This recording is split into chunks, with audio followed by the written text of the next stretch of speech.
ഒരാഴ്ച മുന്നേ തിയേറ്ററുകളിലെത്തിയ മലയാളം സിനിമയാണല്ലോ സുമതി വളവ്. ഹൊറർ കോമഡി ത്രില്ലർ വിഭാഗത്തിൽപ്പെടുന്ന സിനിമയുടെ തിയേറ്ററുകളിലെത്തിയ സിനിമയുടെ രണ്ടാമത്തെ ഞായറാഴ്ചയിലേക്ക് 10ാമത്തെ ദിവസത്തിലേക്ക് എത്തിയിരിക്കുകയാണ്.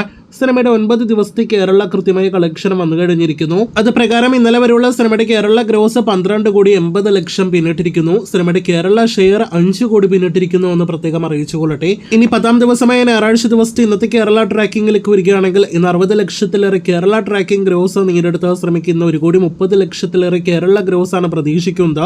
അങ്ങനെങ്കിൽ ഇന്നത്തോടെ സിനിമയുടെ ആകെ കേരള ഗ്രോസ് 14 കോടി കടക്കുന്നതാണ്. സിനിമയുടെ ആകെ കേരള ഷെയർ 7 കോടിയിലേക്ക് അടുക്കാനായിട്ട് ഒരുങ്ങുന്നു. ഇന്നലെ സിനിമയുടെ രണ്ടാം ഭാഗം കൂടി പ്രഖ്യാപിച്ചിരിക്കുകയാണല്ലോ. സുമതി വളവ് 2 എന്ന സിനിമയിൽ ആദ്യ ഭാഗത്തേക്കാൾ ഒരുപാട് വലിയ അഭിനേതാക്കൾ അന്യഭാഷയിൽ നിന്നടക്കം ഉണ്ടായേക്കുമെന്നൊക്കെ റൂമേഴ്സ് വരുന്നുണ്ട്. സിനിമയും ഉടനെ തന്നെ പ്രതീക്ഷിക്കുന്നു. ഇതിനിടയിൽ സിനിമയുടെ വേൾഡ് വൈഡ് എസ്റ്റിമേറ്റിലേക്ക് വരികയാണെങ്കിൽ ഇന്നത്തോടെ 19,50,00,000 20 കോടി റേഞ്ചിലേക്ക് സിനിമയുടെ വേൾഡ് വൈഡ് ഗ്രോസും എത്തപ്പെടുന്നതാണ്. അപ്പോൾ അർജുൻ അശോകന്റെ 20 കോടി കളക്ഷൻ കടക്കാനായിട്ടിരിക്കുന്ന സുമതി വളവിന്റെ കൂടുതൽ ബോക്സ് ഓഫീസ് റിപ്പോർട്ടുകൾക്ക് പ്രേക്ഷകർ കാത്തിരിക്കൂ.